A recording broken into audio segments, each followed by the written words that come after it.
I see a rod of an almond tree. Then said the Lord unto me, thou hast well said. You are saying well.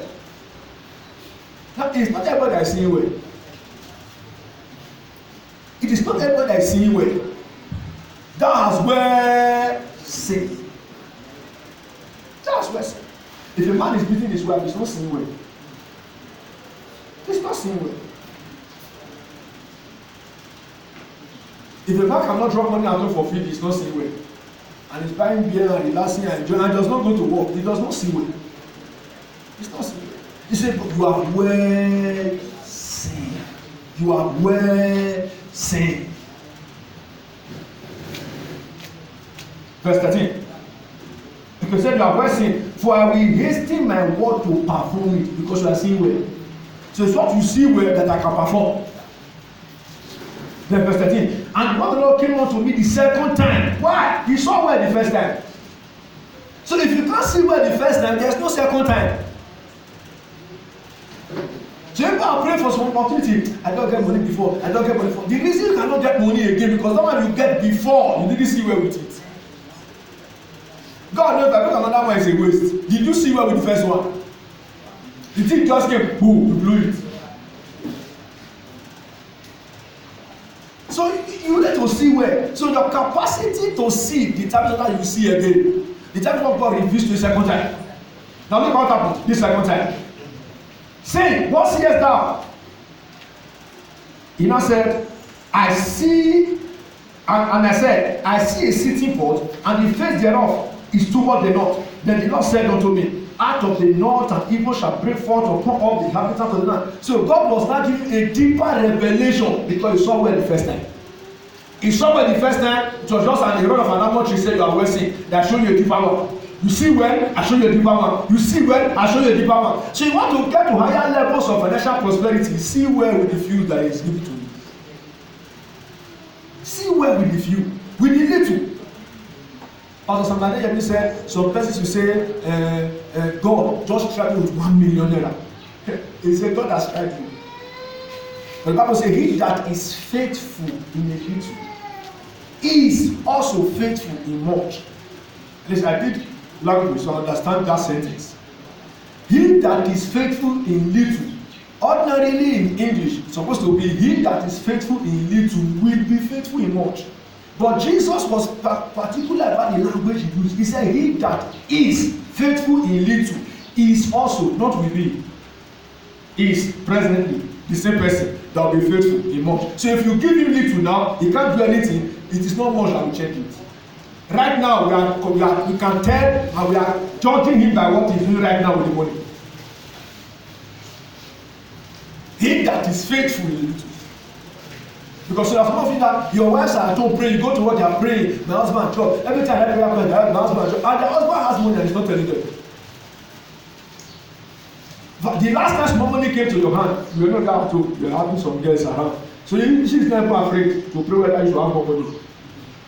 Because he that is, somebody's level is changing. Amen. In the name of Jesus Christ. Amen. Now this morning, quickly, we shall be looking at gateways to financial fortune.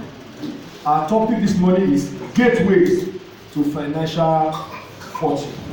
Gateways to financial fortune. Are you blessed already this morning? Yes, sir. Are you gaining something at all? Yes, sir. Now understand that church is a kingdom work. This is not the democracy. The work of God is not government of the people, for the people, and by the people. The work of God is not where all of us have our voice, where all of us have our say. It's not political. The work of God is a kingdom work, and the kingdom will operate by covenant. So what is a covenant? If you are around on the special breakthrough night, the 5th worship night, God's servant Bishop David Abdul and God's servant our father Bishop Joseph has thrown enough light on the covenant. I will just give you only one definition because we've got so many that if you didn't come, let me see you. Praise God. Now, what is a covenant? A covenant is a contractual agreement between two or more parties. That's the dictionary definition. A covenant is a contractual agreement between two or more parties. But in our own context, It is an agreement between God and man, where God is committed to make good his promise when man's obedience is fully in place. In scriptures, a covenant is an agreement between you and God. So God is ready to make good his promises when you and I are ready to obey the covenant. That's why God told him, until your part is played, I'm not committed. So it's a covenant. I play my part, play your part, but my part depends on your part. You play your part because me, I am bad faithful. God does not change. I will always perform my part. It is you that is variable, you that is not constant. So you play your part first, so that I don't play my part and you deceive me tomorrow. So play your part first, then I play my part. Glory to God. That's what I was saying in Deuteronomy chapter 8, verse 18. For those of us that were around on Friday, those of us, you should be elaborate on that one. Deuteronomy 8:18. He said, but thou shalt remember the Lord thy God. So he said, when from trying times, you remember family members, you remember who to help them. When things are tough, you remember one of their uncles that help them. But the Bible said, thou shalt remember the Lord thy God, for it is he, not your business. For it is he, not your career. For it is he, not who you know. For it is he, not the location of your business. For it is he, not the family you came from. For it is he that giveth thee power to get wealth. They are not about the power to get wealth. That he may establish his covenant, which is one to your fathers, as it is this day. God is I am that I am. As he has done it before, that is how he does it. He does not change. He is old school, new school, and the coming school altogether. Praise the Lord. I say praise the Lord. So the covenant of abundance puts us in command of all prevailing economic circumstances. The covenant of obedience puts us in command over all prevailing economic circumstances. Now, when Joseph entered into the covenant, he said, I fear God. I fear God. He came face to face with Potiphar's wife. He said, I fear God. If you read Bible history, what they did to Joseph in prison is enough to break anybody's mind. It's enough to make you to say no. But he said, I fear God.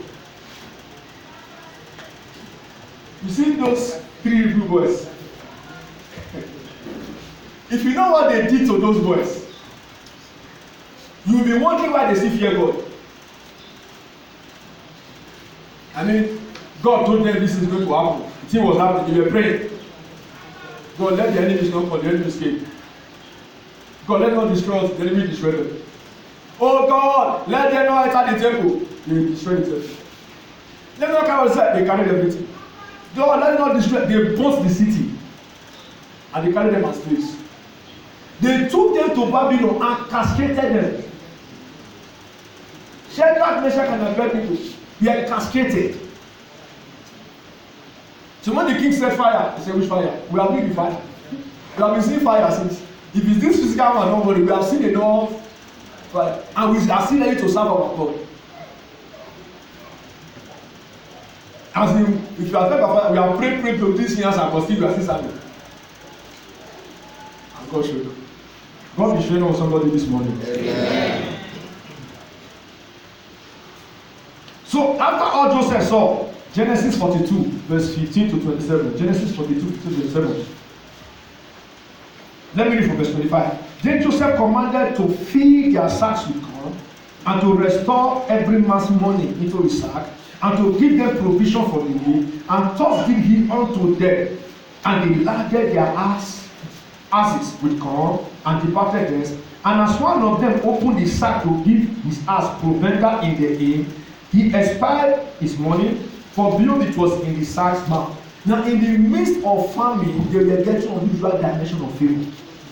This season, God will favor us. Amen. No matter the economic condition, the economic situation of this country, God will favor us. Amen. Now, there was nothing, they were still having enough money to rent an inn, to stay in the hotel. They were big boys in the midst of famine. In the midst of famine, they had enough money to buy. In the midst of famine, God was showing them favor. Somebody's story is changing. Amen. Bible said in Psalm 33, verse 18.